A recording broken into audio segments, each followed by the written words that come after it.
Welcome to Almost Here, Round the Corner Future Technology podcast with Richard Jacobs. Future technologies poised to transform our lives for better or worse are the focus of this podcast.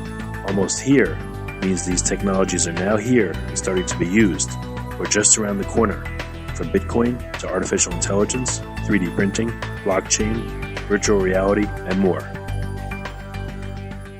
Hello, this is Richard Jacobs with the Future Tech and Future Tech Health podcast. My guest is Dr. Ben Bocchicchio. My guest is Dr. Ben Bocchicchio. He's the author of a book called 15 Minutes to Fitness, and he has a smart plan for diet and total health. So, Dr. Ben, how you doing? Well, can't complain. How about you? Good. You sound like you're from East Coast. I'm from New York. Is that where you're from? Born in Brooklyn, raised in Staten Island, and that's where I learned to talk. So I keep. Well, I'm from Queens, so people call it the city, even though it sits on Long Island. But I guess close enough, right? It's part of New York City. Same thing with Staten Island. They still have deer crossing signs all over Staten Island. So. Oh wow! Well, very cool. Well, tell me a little bit about yourself and how you got into health and fitness. What's your background? Okay. I was always an athlete, a pretty high-level competitive athlete, and in my family history goes back a long time in training athletes and being involved in wellness. My uncle Felix was the manager of a heavyweight champion called Jersey Joe Walcott in the 1950s and 60s.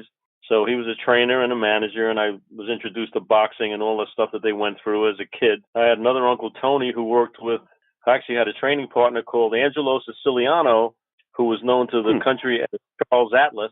And that was when my uncle Tony actually worked out with him, and I still have the set of weights that Charles Atlas had made back in the 30s or whatever. So really, what was Charles Atlas's real name? Angelo Siciliano.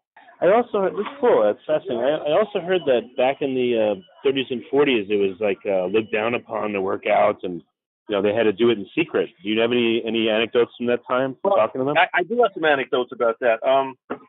Everybody, I think, still knows Jack LaLanne. Well, I met her widow and her son, his son, about a year ago at an organization called National Fitness Hall of Fame. Okay, and I met his widow was 91 years old and his son, really nice people. And we're talking. I said, Jack seemed to me to have a pretty good understanding of physiology and anatomy.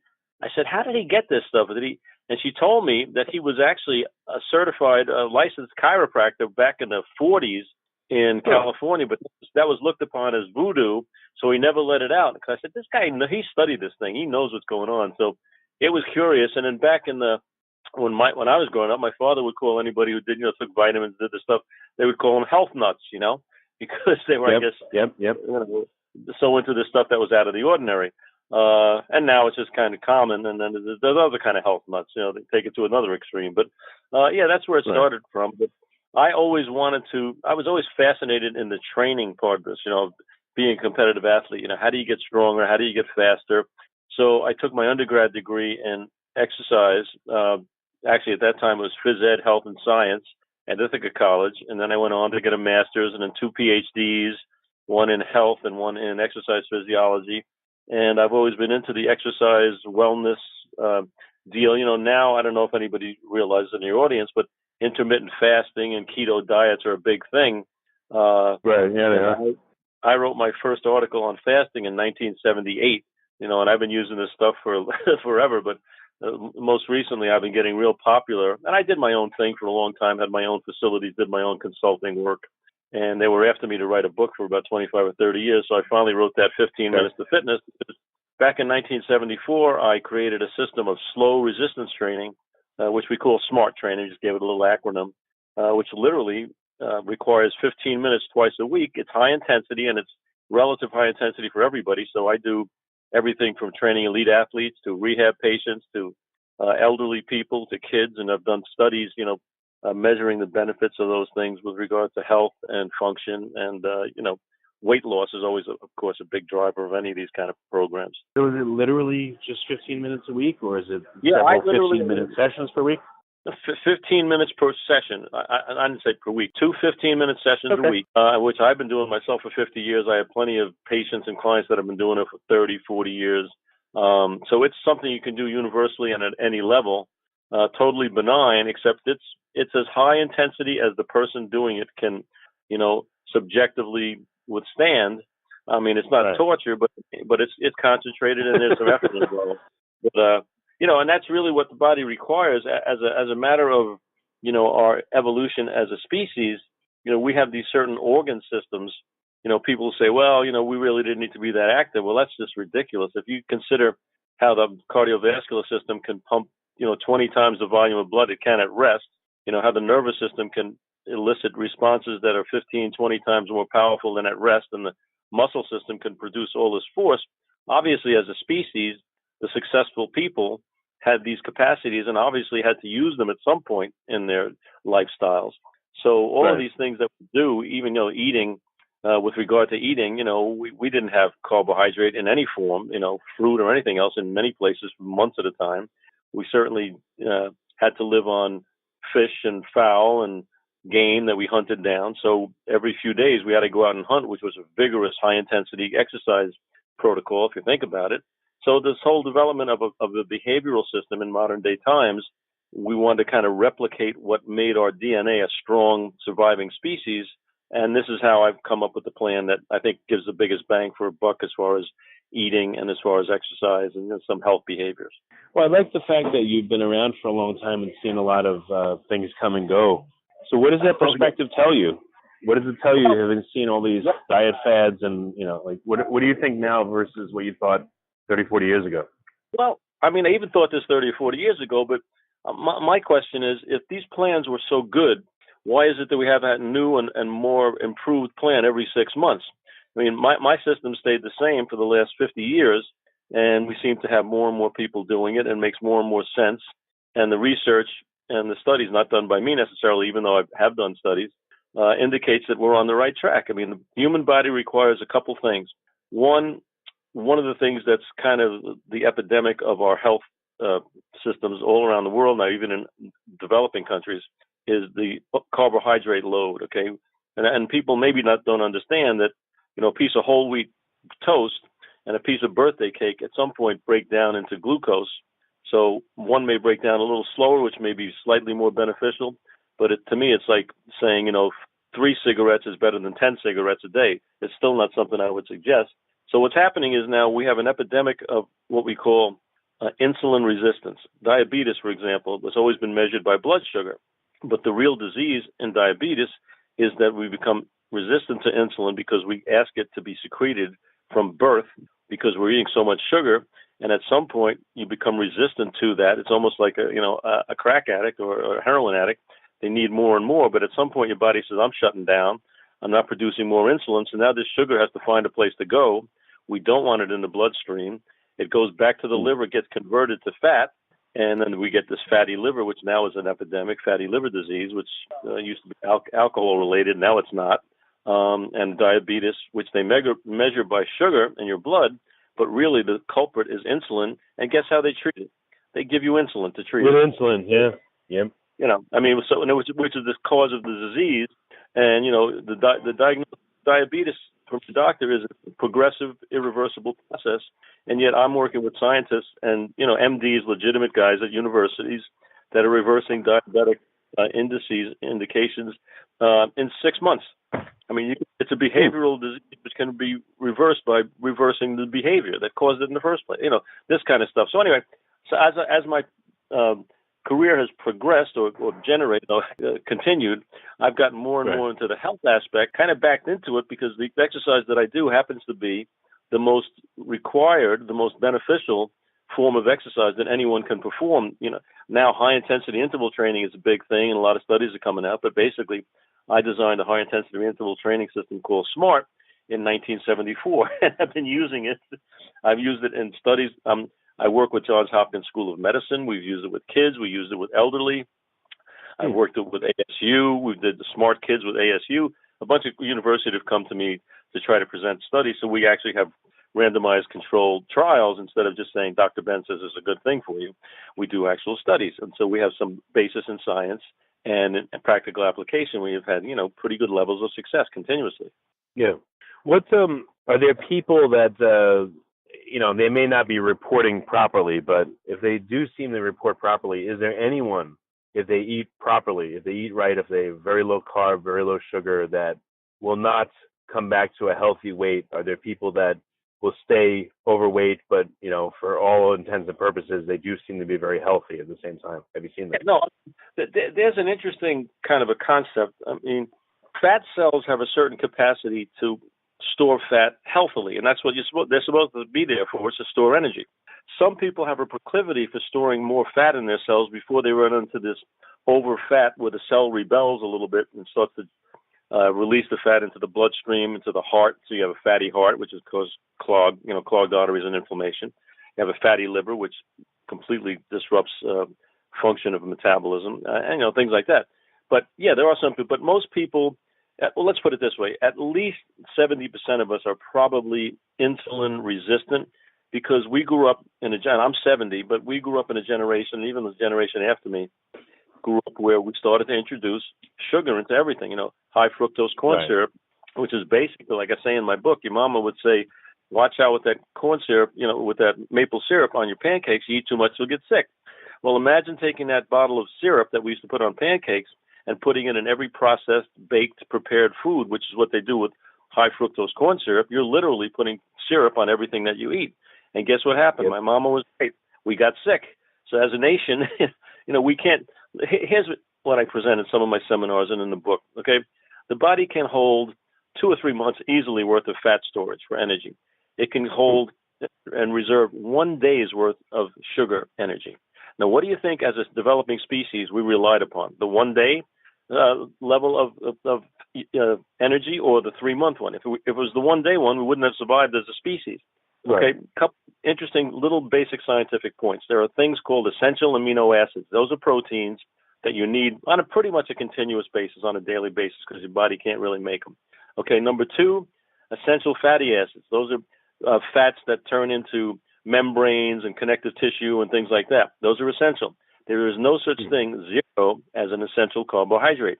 You can live the rest of your life without a single carbohydrate, even though we've been told by industry and the government that we should eat 7 to 8, 9, 10, depending on the pyramid that you look at, servings of fruits and vegetables and grains. Now, the vegetables we can get away with. The fruits, unfortunately, are about 5 times sweeter, more sugar content than they were before we cultivated them to be sweet.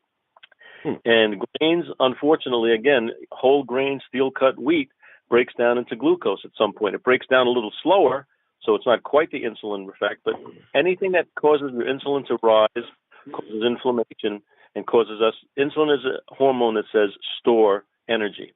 If I wanted to make you fat, I would inject you with insulin, okay? And that's exactly what we're doing when we eat carbohydrates. We're basically, through our mouth, ingesting insulin. So what's there's your program. I guess it wouldn't work in isolation. You also need to eat right. Well, I don't think any of these behaviors, act in isolation. I think, there's a behavioral model, and my philosophy as a minimalist is that what's the least amount of a behavior that I don't feel like doing, because as humans, we are innately, a little bit lazy. We want homeostasis is a wonderful place, which means you stay in the same place.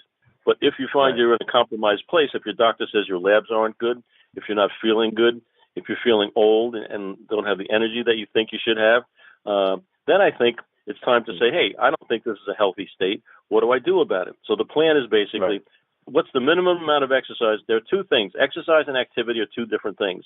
15 minutes twice a week of exercise. High intensity, relative high intensity, and I have people that I train that are in wheelchairs that can do it. And you can do, nobody's going to get hurt because of the slow movement.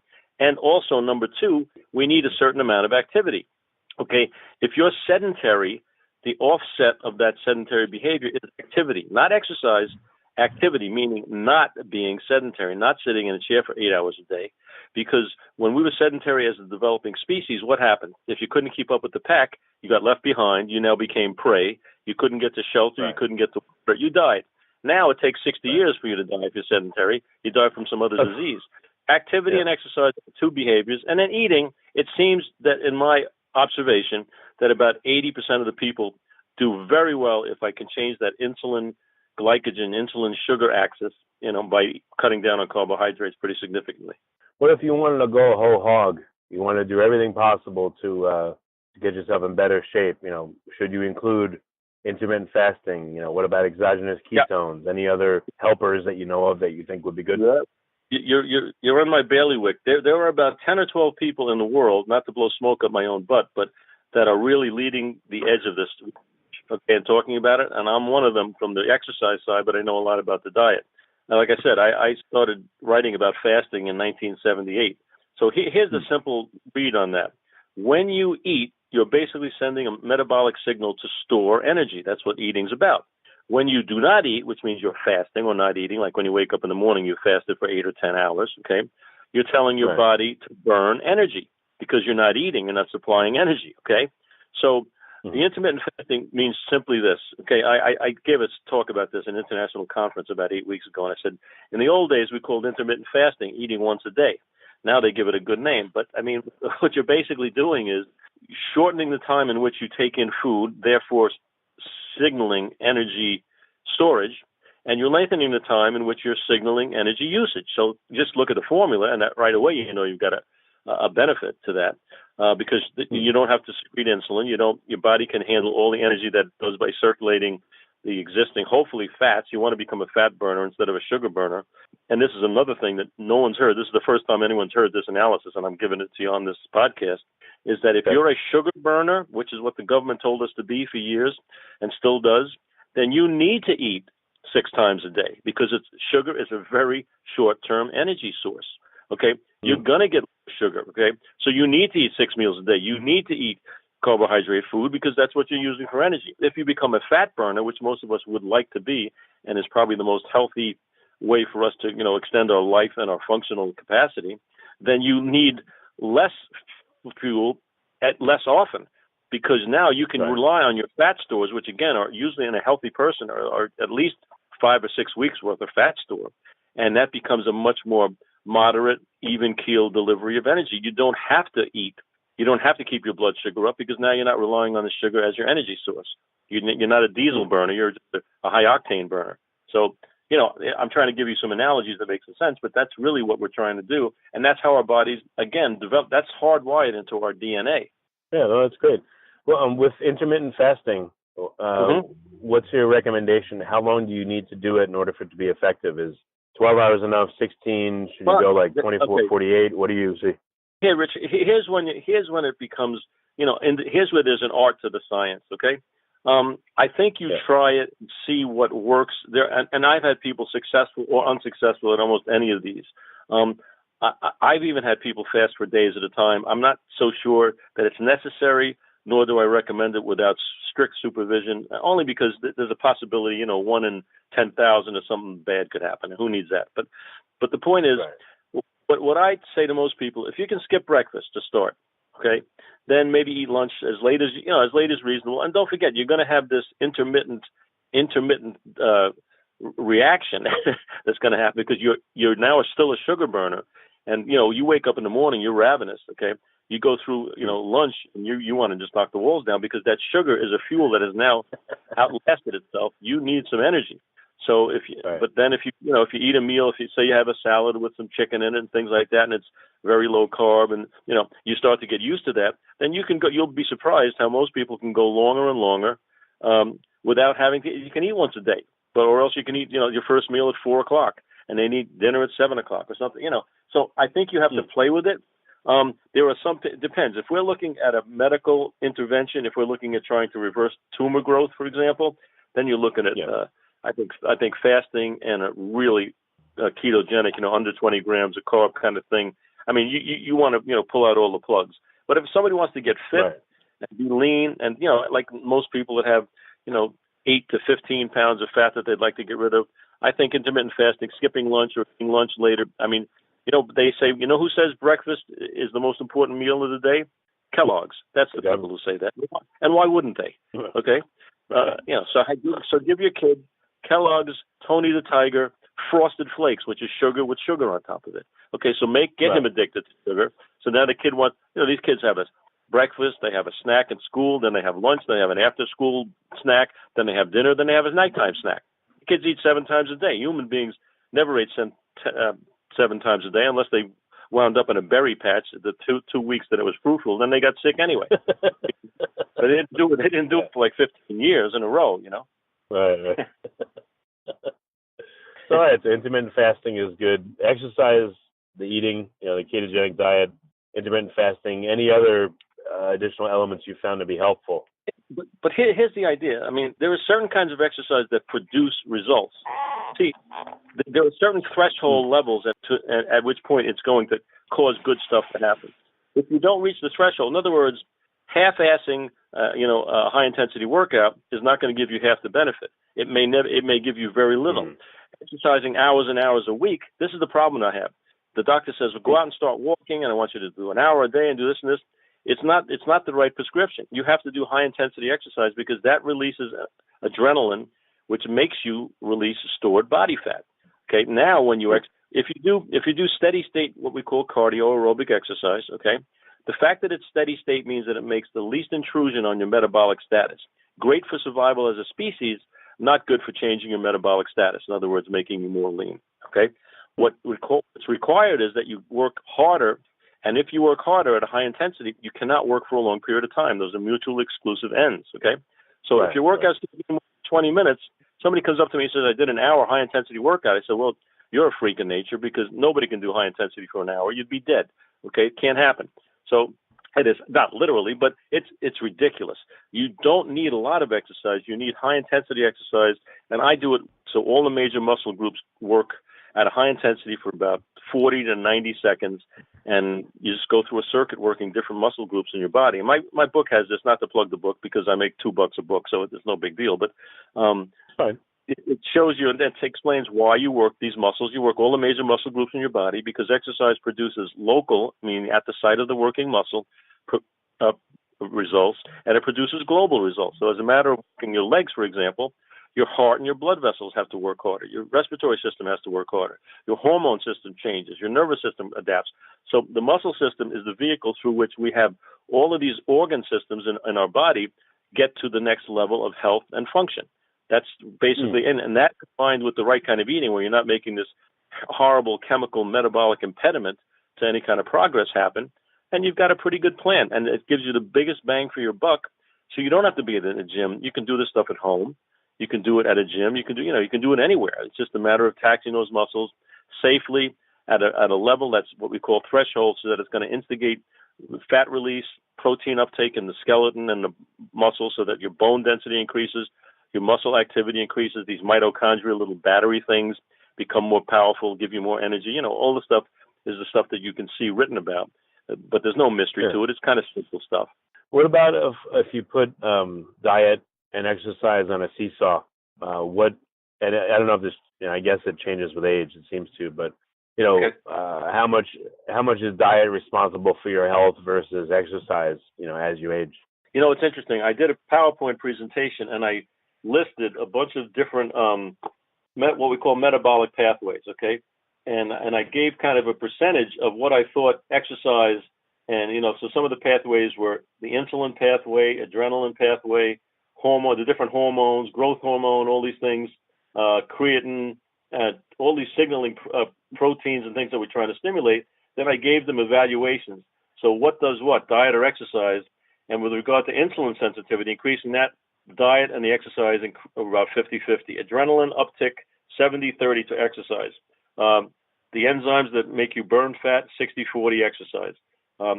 Human growth hormone stimulation that keeps you young 80-20 exercise. Signaling proteins probably 100% exercise. Then you go into things. Like creatine levels, these PPR. There's a bunch of different signaling pathways, which I don't want to get into. But anyway, there's other things that you can do that are controlled by diet. Okay, and so cutting down your grams of carbohydrate probably is going to be 80% of the benefit from the eating part of the thing. Staying active, this kind of stuff. I mean, so there's all kinds of things. But yeah, exercise is important. I just wrote a rebuttal to it's very interesting. I just wrote a rebuttal to an article written by some really high-level scientists who I know are endurance and athletes. And they said you can't outrun a bad diet. And I wrote a rebuttal. I said you can't outrun a bad headline because, what they were saying is thermodynamic model, calories in, calories out, makes no sense. It never made sense to me. Okay, it depends on what the calories do and what your exercise does metabolically. What pathways do they instigate, and how does that affect the final outcome of how much fat you're burning, how much lean tissue you're maintaining, metabolic rate, and a number of different related health factors. So, right. Yeah, but you are right. Your hunch is right. When we're younger, our hormonal milieu, the status of some of our hormones is so high that you can eat the friggin' boxes that the food comes in and you're still not going to have any problems, okay? Because you've got this great hormonal situation. Now, if you can maintain that for the rest of your life, you wouldn't get fat, you wouldn't get old, you wouldn't get wrinkly, but that's Oz, that's not reality. So right. You do become more insulin resistant because we've had sugar. But the pancreas, those beta cells that produce insulin wear down. Like I tell people, the warranties start to wear out a little bit. You're trying to keep these things functional as much as you can. You can't go to Midas and get new mitochondria. You have to do something behaviorally to try to, withstand the formal aging process, or what people consider aging. And a lot of it's not aging, but some of it is. A lot of it's just behavioral degradation. Well, I see a lot of people seem to hit a tipping point, 30, 35, maybe 40. But, I've watched a lot of people that I knew that, maybe they looked thin for a long time, and all of a sudden they hit that age range, and now they got a belly, but they start putting on a lot of weight, and it just doesn't go away. Yeah. Well, here's an interesting fact, I think. Insulin resistance manifests itself, if you measured it, most doctors don't, unfortunately, about 15 years before any diagnosis of diabetes. So in other words, this is a progressive, and then once you hit, like you said, a tipping or a critical point or a threshold level, then the stuff starts going the other way. The fat accumulates, the metabolism slows down, the muscles aren't getting enough energy or activity, the right kind, and then, of course, the process changes, and the whole outcome, therefore, is going to change. Yes, it does happen, but I don't think you have to accept it as being, progressively unalterable. I mean, everyone's going to get old. Everyone's going to die. If you live long enough, you're going to get old. That's great. But as far as losing function and getting fat, it doesn't have to be to the extent even near what it is commonly in modern culture. I mean, it's so bad that this is the first generation being born now that's not going to live as long as the generation before it. I mean, to me, that's a sin. If there is such a thing as a sin, that's a sin to me. That's crazy. Yeah. Well, I remember growing up in the 80s. I'm 43, so it was like a token fat kid. That's what it was in a group. Now it's like everybody. It's just it's like rampant. Yeah. So you wonder like what could have changed. People aren't necessarily exercising a lot less. Or I don't know. Things have changed dramatically. You can see it. Look, what's changed is this is a 2 or 3 generational process. Okay, when a woman's pregnant, okay, when the baby's being formed, this woman is insulin resistant already because it's the 2nd or 3rd generation of eating this way. Since the government told us to stay away from steak and fats because it was so bad, turns out that saturated fat is the best, healthiest energy source for your heart and your brain. But otherwise, they were close, not even. Okay, but what happened is the woman's insulin resistant. The baby in the womb, okay, is now becoming insulin resistant because of the mother. They come out of the womb insulin resistant. They don't have a shot, and then they give them juice instead of giving them milk. I mean, so what are you doing? You're giving them sugar and water. That's what they start with. So now these kids, and I'm seeing it now because I'm working with kids. You're seeing kids full-blown type 2 diabetic, adult onset diabetic at 12 years old. They're cutting off their toes at 30. I mean, that's crazy. It's absolutely crazy. Yeah, and the same thing with Alzheimer's. The reason it's manifesting itself, we're living a little longer, and Alzheimer's is now popularly called type 3 diabetes because your brain cells they become insulin resistant. They can't use glucose, which is the primary source for your brain fuel in most cases, because they're insulin resistant. So what happens to the neurons, your brain cells? They don't get energy. You don't get energy, what happens? You die. That's what happens. You reverse that. So now you take them, you make them ketogenic so they can go around the blood-brain barrier. They don't need insulin. And you can return a lot of the function. So, I mean, this is pretty simple stuff. It's not me I don't make any money if you eat broccoli or you eat steak. It doesn't make any difference to me, personally. But, I mean, there are certain things that happen when you eat certain foods, and there are certain things that happen when you tax the muscle system certain ways. We know this stuff. Right. We've studied it for real. We're not selling anything. We studied it. We know what happens. And now we're saying, listen, this is how you instigate this whole lifestyle process. And it's really, I mean, I tell people, here's your choice. Do you want a donut or do you want your toes? And if they ask me what kind of a donut, then I know I'm in trouble. Right. Yeah. So how about the exercise itself? Your prescription is 2 15-minute high-intensity periods. Yep. What have you seen over, is there a way to do exercise where it hurts your body versus helps it, and what are, like if you're dancing around trying to figure out which way to exercise best, like what are some of the worst ways and what are better and what is the ideal, which I'm guessing is what you're prescribing. And not to sell my system, though, there have been hundreds of thousands, if not millions, of workouts. Not one person ever once has gotten hurt. Okay, and I've worked out with some monster athletes. Okay, I need the brutal workouts because that's what's required.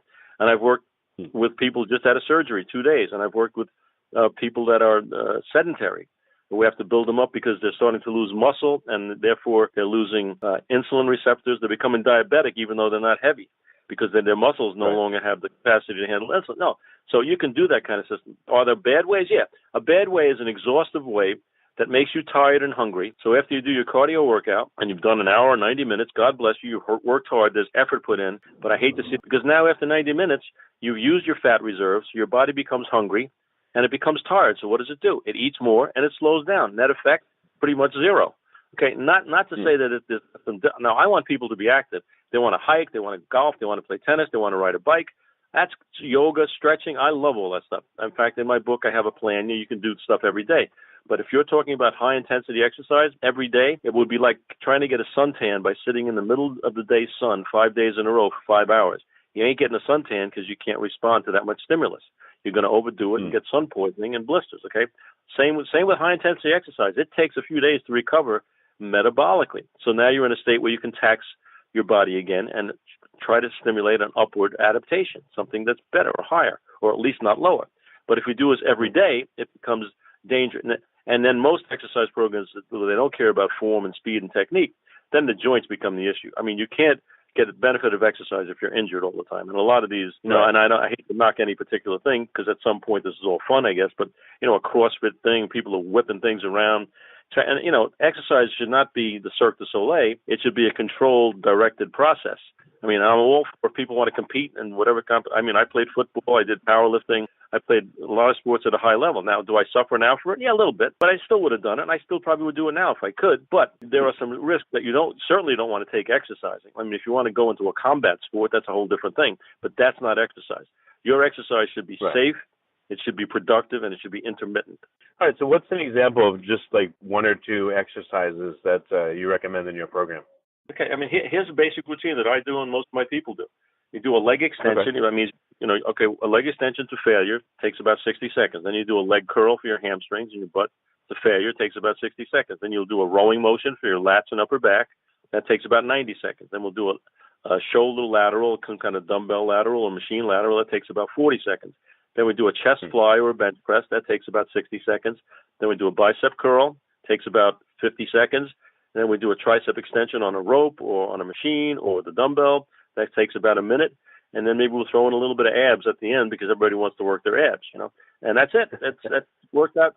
And let me tell you something. Nobody's ever asked me for the 16th minute when they get done with the workout. But understand, it's like relatively like wind sprinting for every muscle group in your body.